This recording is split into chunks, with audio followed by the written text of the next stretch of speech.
that way, Travis. Yeah, you never gonna get in there. See there? There you go. Before I go, I ain't never gonna get in. Look at that. Get in there, Travis.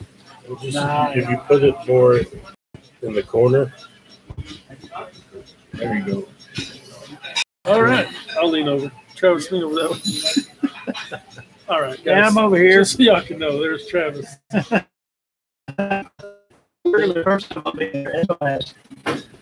We were going to call this, y'all get in there. I'll just squeeze my head in there every now and again.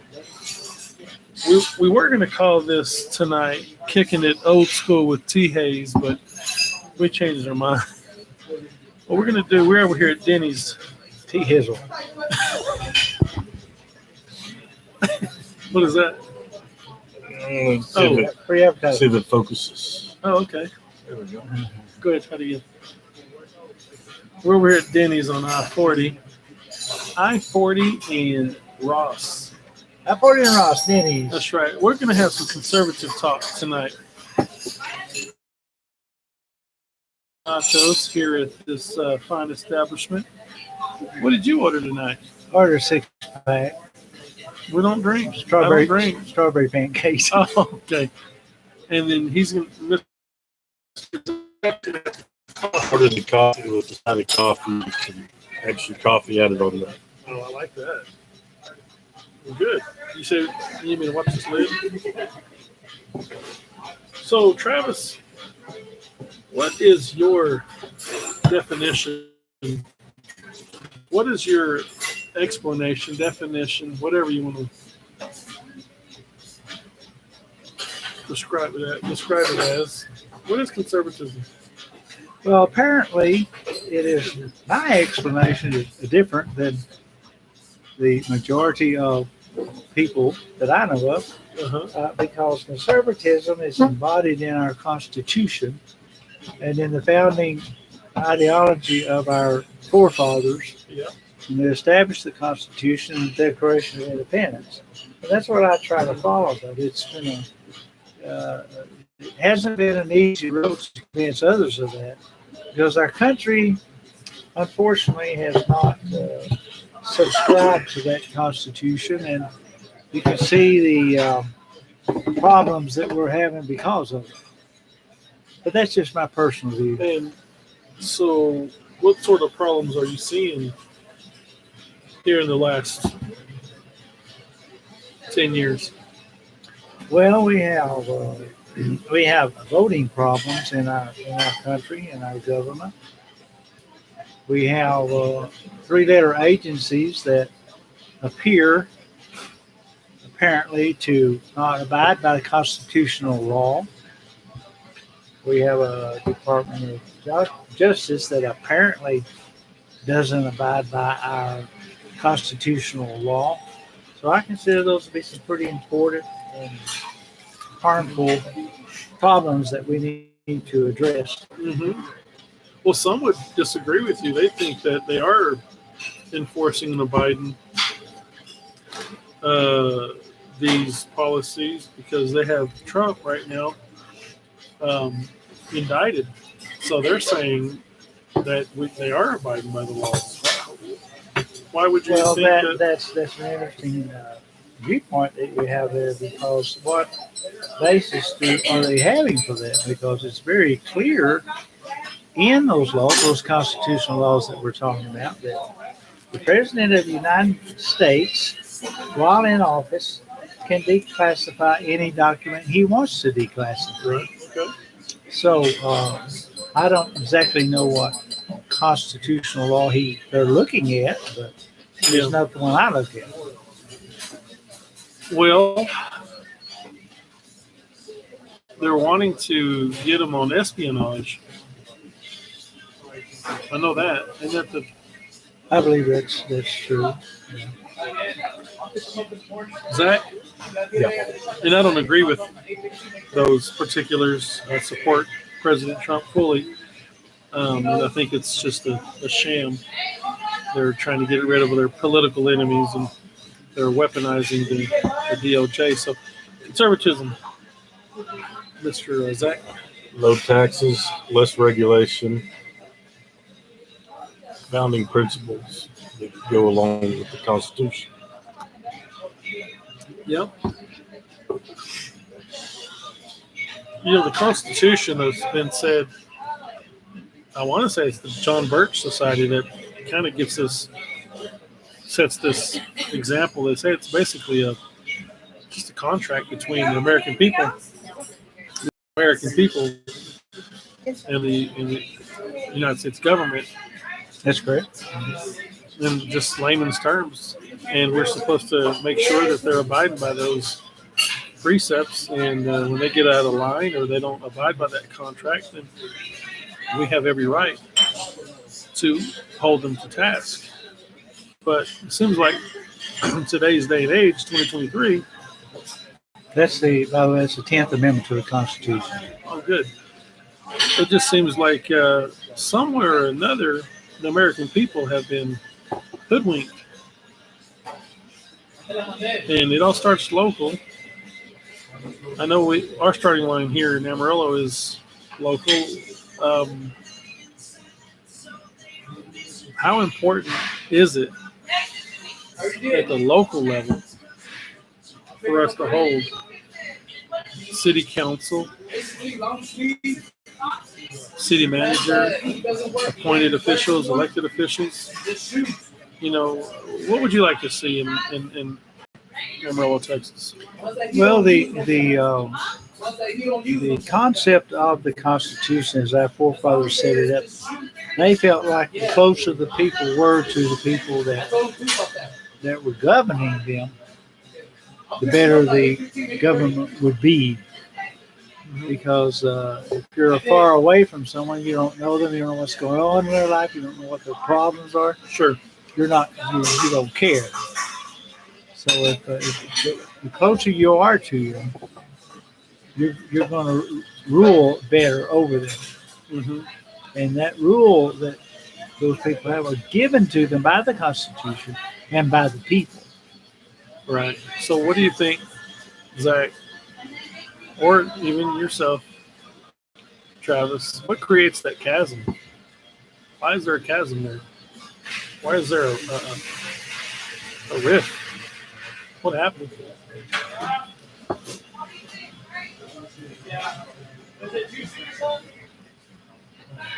I think people are too attracted to convenience. And these politicians, they're afraid to lose votes. If you were to go in there and actually reduce the size of government, that could cost you the votes. You'll ruffle some feathers and you'll be out after one term.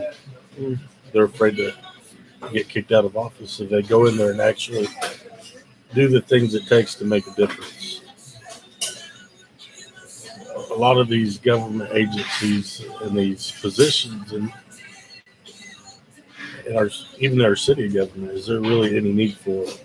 Or can the private sector do just fine without those institutions in place?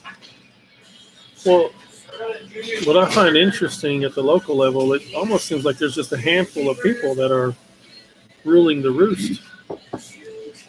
And they put this fear into these elected officials to a degree to where they'll just have someone run against them if they don't. And I'm not saying that the folks that we have that are recently elected are in a position to where they're, being handled. I'm not saying that at all. What I'm saying is the danger of having certain particular groups have that much influence, money-wise. That's bothersome to me. I mean, we're looking at $200,000-$300,000 just in our local election. It's Amarillo, Texas. We have 200,000 citizens. Why is it costing well over that to select who's going to, lead your city? That just seems like it's a little overboard. It's too much money. Well, that's because people desire influence, and the other side of that coin is that the average citizen, perhaps because they're raising their kids, they're having a job, they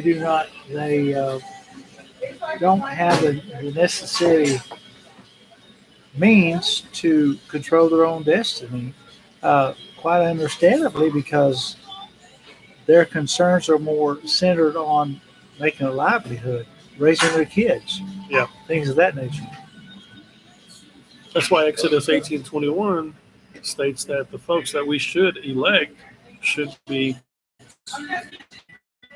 those that fear the Lord, fear God, and hate covetousness. And we shouldn't have an issue. We should be able to trust our leadership, not being lobbied by big money influencers that live within the city limits that will fit the bill at $200,000-$300,000. That's just unfortunate. This is way too much leverage. I have full trust in the elected officials that we have elected. In Don Tips and Tom Sherlin, Mayor Stanley. Um, I'm not going down that road when it comes to saying or implementing any kind of misconceived ideas that I don't. What I'm saying though, it's a little concerning when I see certain individuals though having that much money involved in a local city election. This is way too much, in my opinion. I think a lot of the viewers out there that will be watching this probably have the same concerns. I think people are wise up to the fact. Yeah. They're starting to wake up and see what's going on. And these newly elected officials, we're going to have to pray for them.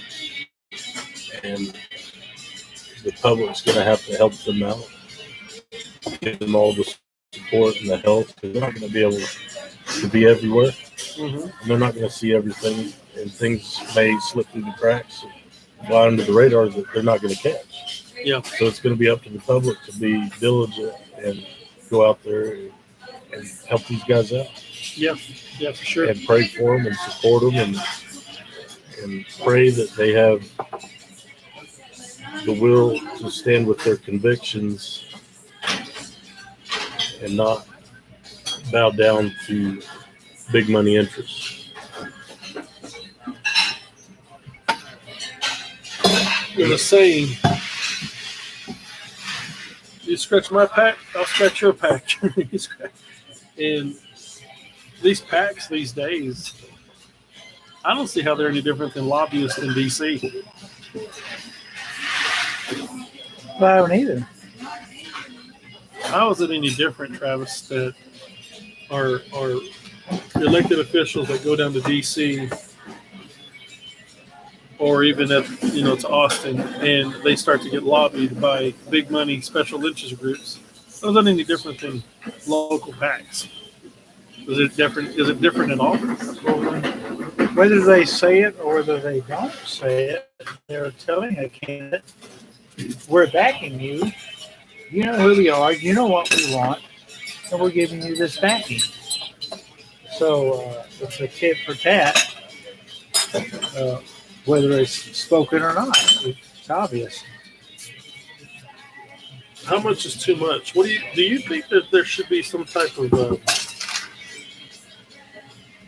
I don't know, some type of what do you call it, an ordinance? I don't know if you call it an ordinance, but maybe a mandate. I don't know how you would label it, but do you think that cities should have a cap when it comes to financing a campaign? Do you think it should be capped at 20 grand and see who can do the most with it, and may the best man or woman win? Do you think that'd be a good idea? Well, I actually do, and you can look at the other side of that coin and say, well, whatever effort person puts out, whether it's by putting money in it or effort, that's kind of their business. But it would create a level playing field for every player. You got this amount of money and you got this amount of time. I think you should even limit the time. You've got 20 days or 30 days to get out your message, and you've got X amount of dollars, and everybody's got a level playing field. Yeah. Yeah. Let the best man or woman win. Yeah, for sure. What do you think, Zach? Do you think that would be an interesting take? And should we try something like that sometime? Well, I don't think that the richest people in a community should dictate for the whole community who's elected and who's not. And it shouldn't be that expensive to run for office. Anybody should be able to get up and have their voice be heard, but I think people will find a loophole around it, even if you do put a cap on it. Sure. I mean, before you know it, you're going to have these city council members going on book tours. There's always going to be some kind of loophole. Yeah, let me sell this piece of art that I drew. I'm not a fan of it in the NFL, these salary caps, because you still got the same teams that stink every year. But There's our server. Yeah, thank you. No problem. But I do think it's very wrong. There's something very wrong when only a handful of people can get together and decide who's going to get put into office. What's that term that you use? Sometimes you said that all ships, rising tide That's the picture. lifts all ships, and you don't I like said it. I do not really believe that a rising tide lifts all ships.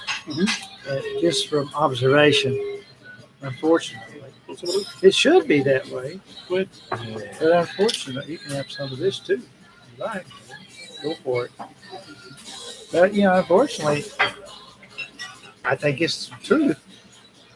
I do think we're starting to see a shift from a few years ago where people are starting to see through these PACs and these big money players, and you're starting to see a little backlash now.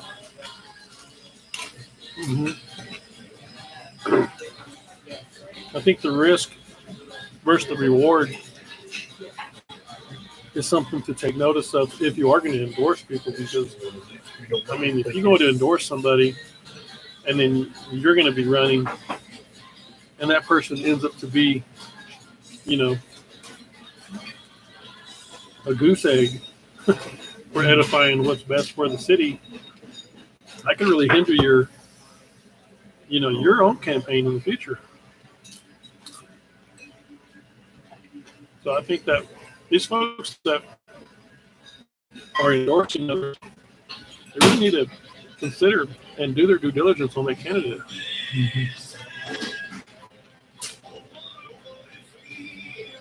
Come back and bite you. It will. Well, we have our food, so we're going to go ahead and check it out real quick. Thank you guys for coming on. Y'all take it easy. Bye-bye.